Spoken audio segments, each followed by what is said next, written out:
මේ දවස්වල ට්‍රෙන්ඩින් යන මෙන්න මේ ෆොටෝ එක ඔයා තාමත් හැදුවේ නැද්ද? ඔයා දන්නේ නැද්ද? එහෙනම් ගයිස් අපි විනාඩියෙන් මේ ෆොටෝ එක අරමු. ගන්න ඔයාගේ ෆෝන් එක අතට ගත්තට පස්සේ ඔයාලට පුළුවන් chat GPT එකට යන්න. chat GPT එකට ගිහිල්ලා ඔයාලට පුළුවන් මෙන්න මේ prompt එක ලබා දෙන්න.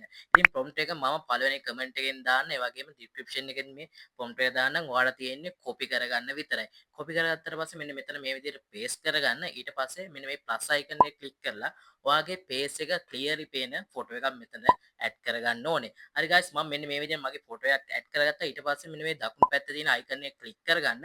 ක්ලික් කරගත්තට පස්සේ මේ ෆොටෝස් එකයි prompt එකයි යනවා chat GPT එකට. ඊට පස්සේ එයා ඔයා ගැන දන්නේ මොනවද ඒව එකතු කරලා ඔයාට ෆොටෝ එකක් ජෙනරේට් කරලා දෙනවා. හරි guys මෙන්න මේ විදිහට මට බලා ගන්න පුළුවන් මගේ ෆොටෝ එකක් මෙයා ජෙනරේට් කරලා දෙනවා.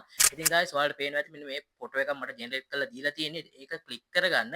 ක්ලික් කරගත්තට පස්සේ මෙන්න මෙතන යටින් තියෙන save කියලා අන්න එකක් ක්ලික් කරගන්න. ඊට පස්සේ ඔයාගේ ෆෝන් එකට මේ ෆොටෝ එක සේව් වෙනවා. ඊට පස්සේ ඔයාලට පුළුවන් මේක සෝෂල් මීඩියා ෂෙයා කරගන්න. ඒ වගේම ඔයාගේ මේ ගැන නොදන්න යාළුවටත් මේ වීඩියෝ එක ෂෙයා කරන්න.